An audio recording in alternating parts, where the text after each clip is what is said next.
Welcome to our YouTube channel. In this video, we'll provide you with a full guide on how to remove a TikTok video from your watch history. If you've ever watched a video that you no longer want to appear in your watch history, or simply want to manage your viewing activities, you're in the right place. Let's dive into the step-by-step process. Step 1. Open TikTok on your device. Make sure you're logged in to your TikTok account. Step 2. Tap on Profile from the bottom drawer.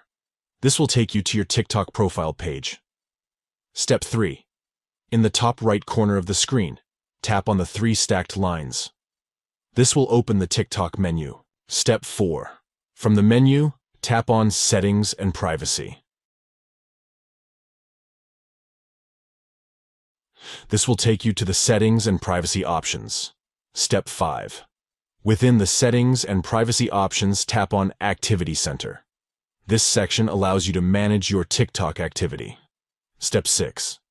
Scroll down and tap on Watch History. This will bring up your watch history settings. Step 7. To remove a TikTok video from your watch history, tap on Select and choose the videos you want to delete. Step 8. After selecting the videos, tap on Delete to remove them from your watch history. Thank you for watching and enjoy a more curated watch history in TikTok.